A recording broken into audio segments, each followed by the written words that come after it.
அனைவரும் ஆனந்தமாய் வாழ்க. அனைத்து காரியங்களிலும் வெற்றி பெற்று வாழ்க. தந்தை பெரியார் ஏன் கடவுள் இல்லை என்று சொன்னார்? அதை பற்றிய சிந்தனை எனக்கு நிறைய உண்டு. எல்லாரும் கடவுள் இருக்கு என்று சொல்லிக் கொண்டு இருந்த காலத்திலே அவர் ஏன் கடவுள் இல்லைன்னு சொன்னார்? தந்தை பெரியாருக்கு முன்பு சித்தர்கள், ஞானிகள், மகான்கள், ராமானுஜர், ராகவேந்திர சுவாமிகள், வள்ளல் பெருமான் இவர்களெல்லாம் என்ன பண்ணாங்கன்னா, ஜாதி இருக்கக்கூடாது, ஜாதியை ஒழிக்கணும்னு பாடுபட்டாங்க. ஜாதி கூடாது என்று நிறைய பேர் பாடுபட்டாங்க. அவங்களால எல்லாம் ஜாதியை ஒழிக்க முடியல. அப்பொழுது பெரியார் அவர்கள் யோஜனை செய்தார், ஜாதி எங்கேருந்து வருது?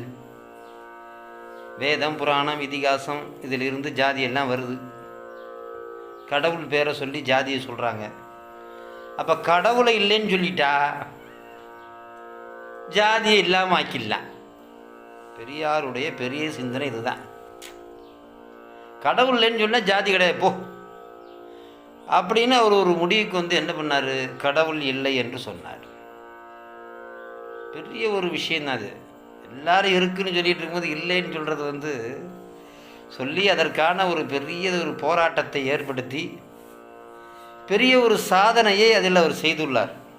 ஆனால் என்ன ஆயிடுச்சுன்னா, கடவுள் முழுமையாக இல்லை என்று யாராலும் நிரூபிக்க முடியல. கடவுள் இருக்கார். சரி, ஜாதி ஒழிஞ்சா, இந்த ஜாதி வேற்றுமையை ஒழிக்க முடிஞ்சான்னா அதையும் ஒழிக்க முடியல. அது அப்பப்போ பூகம்பமாக எழுந்து பெரிய பிரச்சனைகளை எல்லாம் உண்டு பண்ணுது. இப்போ ஜாதியை எப்படி முழுமையாக ஒழிக்க முடியும்? நான் அதை பற்றி ரொம்ப யோசிச்சுட்டு தான் இருக்கேன். அந்த செயல்பாடுகளை செய்து கொண்டு தான் இருக்கின்றேன். ஜாதியை புறா ஒழிக்கிறது அப்படின்னு. ஜாதி எப்போ ஒழியும் அப்படின்னா, ஒவ்வொரு தனி மனிதனும் சிந்திக்கணும். இந்த ஜாதிய வேற்றுமை தேவையா, இது வேண்டாம், இது பாவம், இது நல்லதல்ல அப்படின்னு ஒவ்வொரு தனி மனிதனும் சிந்திக்கின்ற பொழுது ஜாதி வேற்றுமை ஒழியும். அது மட்டும் இல்லாமல் ஒவ்வொரு மனிதனும் என்ன பண்ணணும்னா, சுய கட்டுப்பாடோடு அனைவரும் ஆனந்தமாக வாழ வேண்டும் என்றது ஒரு சிந்தனைக்கு வர வேண்டும். எப்படிங்க? அனைவரும் ஆனந்தமாக இருக்கணும்.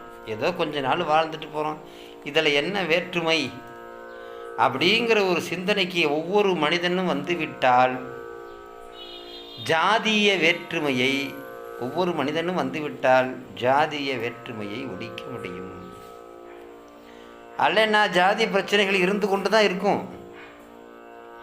சமத்துவத்தையும் சமதர்மத்தையும் வளர்க்க வேண்டும் என்றால் ஒருத்தருக்கு ஒருத்தர் விட்டு கொடுத்து ஆனந்தமாக வாழ நினைத்தோம் என்றால் நாம் ஜாதிய பிரச்சனைகளை கடந்து நிம்மதியாக வாழ முடியும்.